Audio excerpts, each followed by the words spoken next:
Here it is, some Aspie mathematics, and of course, along with geopolitics and rock and roll sports is my special interest, but from a perspective that I always look and do some mathematics in concordance with the statistics from for the different themes. But you know that dancing is my favorite sport. Dancing is a sport, of course, and I do dance every day. And here on the mathematics, if you notice, what do you notice? That Avalanche is number one, right, in the points, because it goes by the points, and of course every how it's calculated, there's the mathematical equations that always apply for the calculations of how many points a team scores.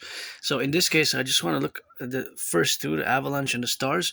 Their goals for GF goals for, and the goals against. So if you notice here that between the Avalanche and the Stars, the goals against, the Avalanche had 19 less, because if you got to do the difference, 196 minus 177 to find out the difference. This difference is not included in the statistics here, right, between the teams, but I would put it as a differential on the side between the first and the second team, the second and the third, and so on and so forth. So you just compute the numbers, right?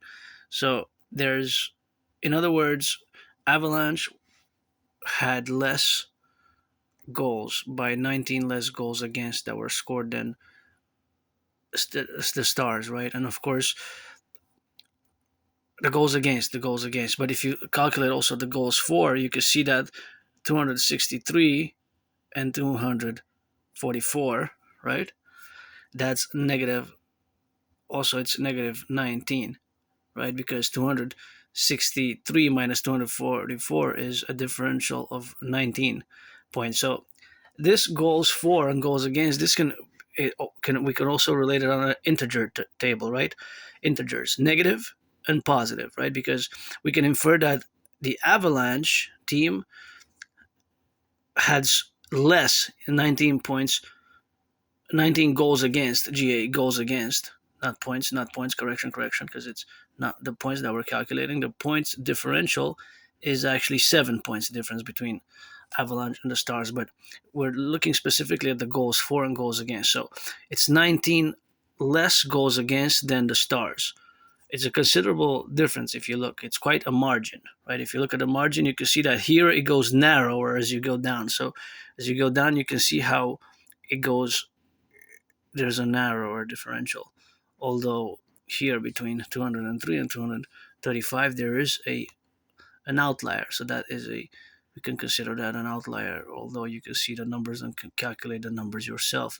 For example, here between there's only three difference, right, between 187 and 184, and it's the same as 228 and 225. So we have 3 and 3, right, with the bottom two. So the bottom two resemble in a way the top two, because the top two is 19 and 19, right, because the difference between 263 and 244 is 19 goals for. So we can infer that Avalanche scored 19 more goals than the Stars. Avalanche scored 19 more goals than the Stars. And in reverse, we can say that the Stars were scored more than 19 goals more against them than the Avalanche team. So there's an inverse relationship, but the number is 19 and 19, right? The goals for. So between the Avalanche and the Stars, there's a 19 goal difference on the plus side, right? And this is on the negative side, goals against, right? But these can be placed, interestingly enough, in the integers, right? Because integer, you got positive and negative. So because it's goals against, but it's specifically the difference. So in other words, if we are to phrase it as a question, right, what is the difference between the goals scored and against, and what is the difference between the goals for the teams? The difference between them is 19 both, because 263 minus 244 is 19, and 196 minus 177 is 19. So this I do constantly in my mind.